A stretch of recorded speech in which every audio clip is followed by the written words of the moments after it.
Terus tam puzzle ya masih na lagi jelas tambah lagi ada yang white nih sih sitong mana kelas kita mina 4 tam puzzle saya puzzle masih nunggu apa sih buat dia menang kok ini kita mana lagi kayak mana ya kita kau apa itu kan lah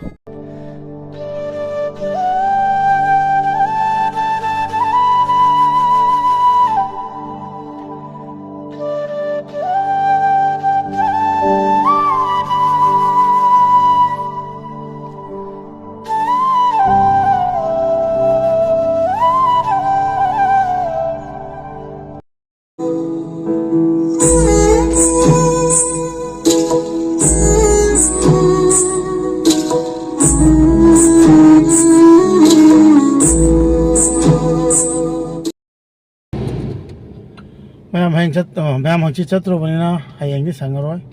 अदुना थोइबिगी हेक पोकमिनाबा मागी मनाव नुपि हाइतारेको तमफाबुनाबा लाइने तमफाव bye bye पिरमगे अदुन मथंग लाखदा हम थेंगनाबा अदुना इचा तमफा मनाके ma'am चलसी Ronaldo लइरे सिबा सल हाय तमफा मना चलोसिको Ronaldo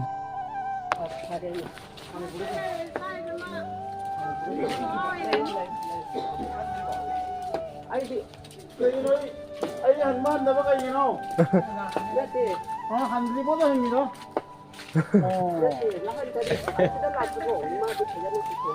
Ay di halat na yung kagong drone dito. Okay nang sa.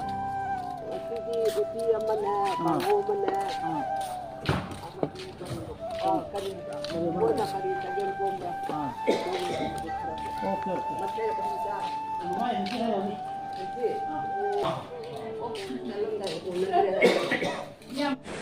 Ma'am video से मरक थन कईनोमदंग हाइजाओगे कैमरा से अखोगी थोइबिगी ममाना वीडियो नंबर खरा इकाय गले अदुगा दुम हाइदी नंबर से नुंगाइते हाइतारेको अदुगा तंपाहासु वीडियो नंबर दि इकाय गिदि आइना मागी असेंग रिएक्शन से लौगे हेना थवैना आइना तुबिना नमन बनी रोनाल्डोना पायरगा याम नोम हाइदी खंगदबसु माननबा अदवाई तौर वीडियो से नंबनी हाइतारे अदना तंफाय मनाक चंगमै मतंग से मैमसु येंगमिनसी अदुगा आई माउ बाय बाय पिरमगा मैम अदुगा हनखरनी हाइबा तारे ngasi si वीडियो से नंबर लोरेगा को मैम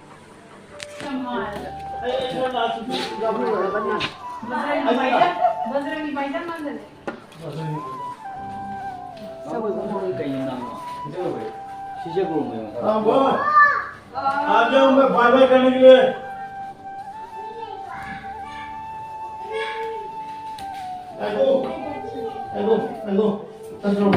ममांग उबीरीबा आंगांगसिना तंफा थोइबेगी ब्रदर थोइ हाइबा तारेको मामे मचा अदो आइना नुक्सिना मासे काइकु कवे मासु आई लाकपगो म्याम हेक्ता पाइसिलक्तोइनी अदुगा याम नुक्सि हाइतारे अदुना काइकुसु बाय बाय पिबेगा सब मानारे अदुगा काइकुसु याम नुक्सिबने ma'am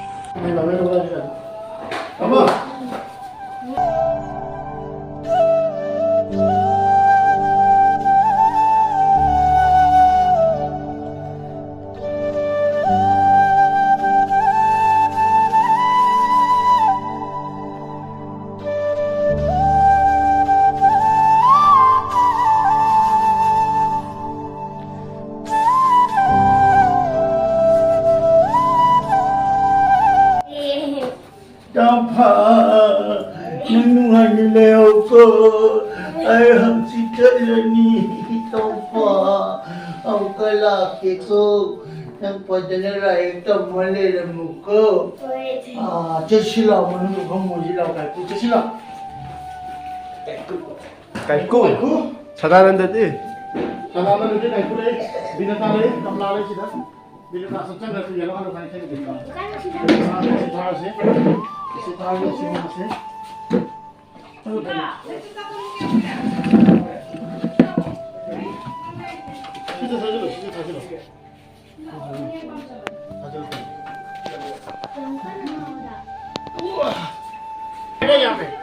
Pero, nanti kan cara. Dari sana. Cakap bomba. Yang kita ni kan mana?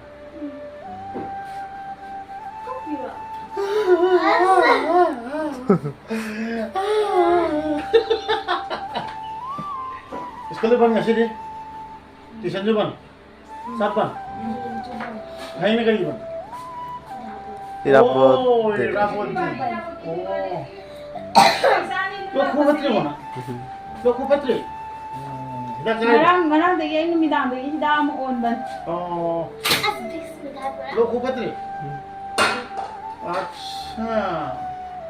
very good लोको कला पुरे फिशिंग थागन को अदु हिदाक चांगना सा अदुका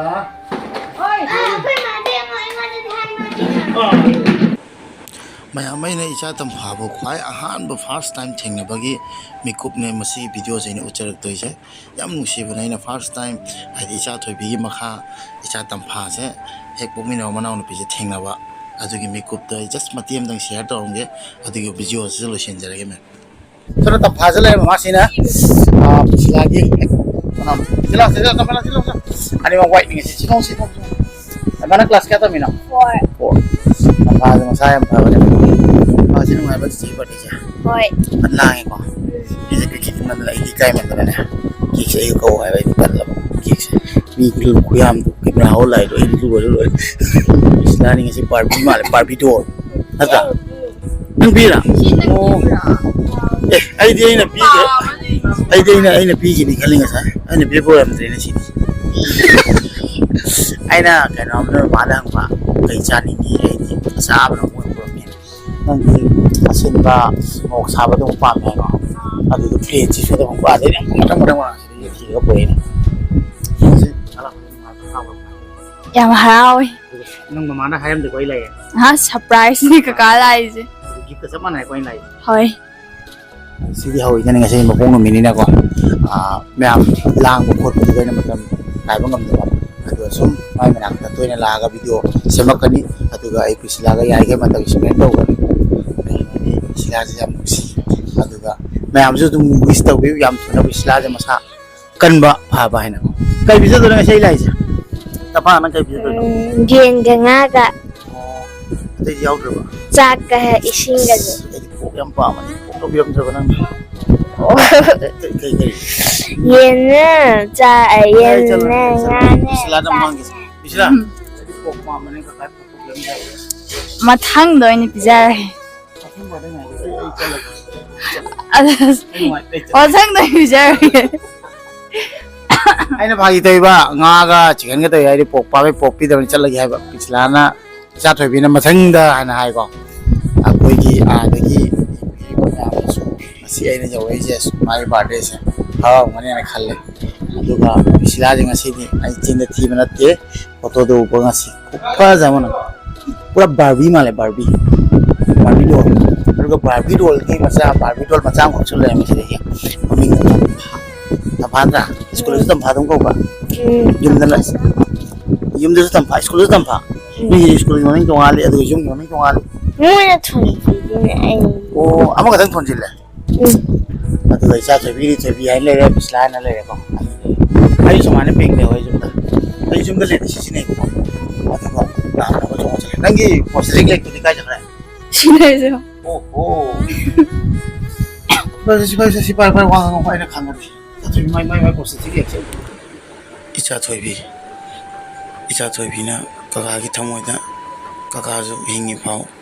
काका सिद्री फाउ आई की पुंगिंदा इच्छा थोबी लेंगना दम लैदोइनी मिकु अमता काउ भाइबा लैते इच्छा थोबी फो अदुगा मिकु अमन निसिंगदबा लैते अदुना नि ngasi di chalu mai kai khudingda kaka ga koiminari ni yana kaka ai khutta ngasi nangbu yektana thamise aduna yam nungsi kaka na miku amphau kaw ba leiroi adum lengna leidoini aduga tampha busu icha thoibi na nungsi rambado chap chana ina ju nungsi aduna icha thoibi na pamam do loi khange tampha bu lun to bi bado aduna tampha bu ju kaimta wala loi अकोइना Manipur चटबो खुदिंग तंफाबो दम उनगनी चाथोबी अदुगा इचा तंफाबो लुना दौगनी अदुगा यामना नुसिगनी हाबा तारे अदुना इचा थोबी बु ककाना मतम पुमदा काउदे हाबा जि मतंगदि खंबिउ को इचा थोबी